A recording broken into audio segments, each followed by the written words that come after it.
Assalamualaikum. Perkenalkan, kami dari kelompok 2 pembelajaran matematika SD atau MI. Sebelum lanjut, yuk simak profil dari kami.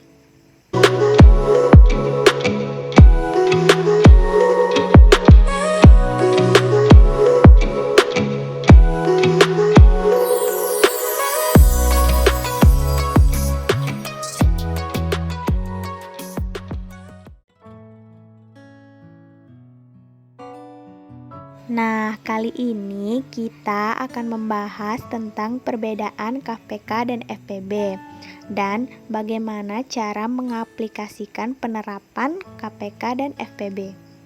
Sebelum lebih lanjut, ada baiknya kita mengetahui pengertian dari KPK dan FPB.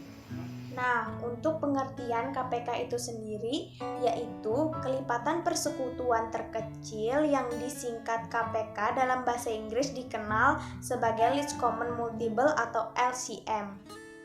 KPK dari 2 atau lebih bilangan merupakan bilangan yang merupakan kelipatan persekutuan terkecil dari 2 atau lebih bilangan tersebut.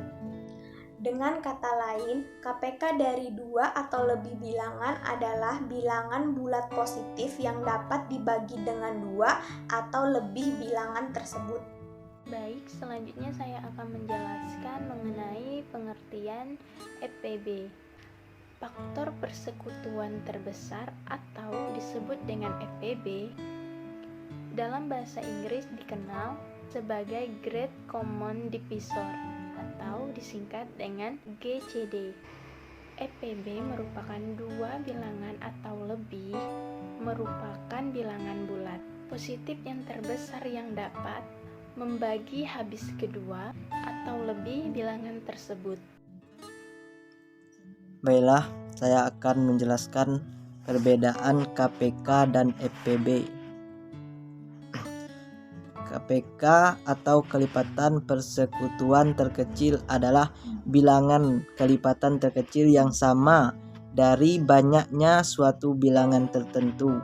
Sedangkan FPB atau faktor persekutuan terbesar adalah faktor persekutuan yang nilainya terbesar di antara faktor-faktor persekutuan lainnya. Adapun rumus FPB dan KPK. FPB hasil kali faktor yang sama saja dan ambil faktor dengan pangkat terkecil. Sedangkan KPK hasil kali semua faktor dan ambil faktor dengan pangkat terbesar untuk faktor yang sama. Cara mencari nilai KPK. Dalam mencari nilai KPK terdapat 2 metode yang dapat digunakan, yaitu metode sederhana dan metode faktorial. 1. Metode sederhana. Metode sederhana misalnya kita akan mencari KPK dari 14 dan 4, maka cara mencari KPK menggunakan metode sederhana adalah kelipatan 14 sama dengan 14, 28, 42, 56, 70, dan seterusnya. Sedangkan kelipatan 4 sama dengan 4, 8, 12, 16, 20, 24, 28, 32, dan seterusnya. KPK dari 14 dan 4 adalah kelipatan yang sama dan terkecil, jadi KPK-nya adalah 28. 2. Metode faktorial.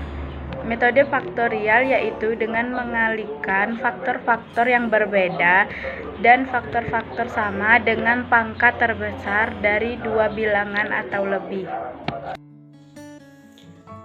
Oke, selanjutnya kita akan menjelaskan cara mencari nilai FPB. Cara mencari nilai FPB hampir sama seperti cara mencari nilai dari KPK. Dalam mencari nilai FPB, terdapat 2 metode yang bisa digunakan, yaitu pertama, metode sederhana, yang kedua, pohon faktor atau metode faktorial.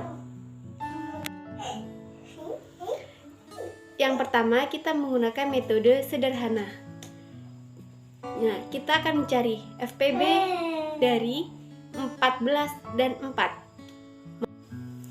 Nah, sudah diperoleh, maka FBB dari 14 dan 4 adalah faktor yang sama dan terbesar, yakni adalah 2. Yang kedua, kita menggunakan metode faktorial. Metode faktorial ini atau disebut dengan menggunakan pohon faktor. Oke, kita ambil contoh, misalnya kita akan mencari FPB dari 20 dan 30.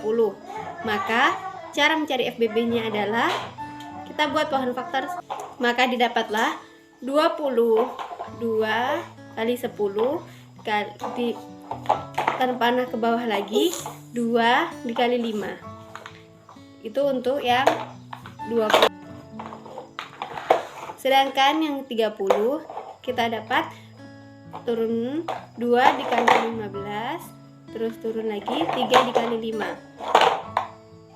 Nah, angka-angka itu adalah angka dari bilangan prima. Dari pohon faktor tersebut, maka kita dapatkan faktorialnya, yaitu faktorial dari 20, 2 dikali 5. Dan faktorial angka 30, 2 dikali 3 dikali 5. Maka kita dapatkan FPB dari 20 dan 30 adalah 2 dari angka yang sama, faktor yang sama, yaitu 2 dan 5. Maka FPB-nya adalah 2 dikali 5 sama dengan 10. FPB dari 20 dan 30 adalah 10. Masuk ke contoh soal, yaitu contohnya Andi mempunyai 15 roti coklat dan 20 roti pisang. Roti tersebut akan dimasukkan ke dalam kantong plastik dengan komposisi yang sama untuk dibagikan kepada teman-temannya. Berapa kantong yang berisi roti yang dapat dibuat Andi?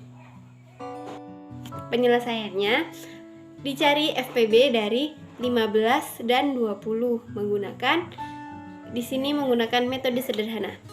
Faktor dari 15 yaitu 1, 3, 5, 15. Faktor dari 20 1, 2, 4, 5, 10, 20. Nah, dari angka tersebut kita dapatkan FPB dari 15 dan 20 adalah faktor yang sama dan terbesar, yaitu adalah 5. Jadi, jumlah kantong plastik yang berisi roti dengan komposisi yang sama adalah 5 kantong plastik. Sekian video kali ini, semoga dapat bermanfaat bagi kita semua. Wassalamualaikum.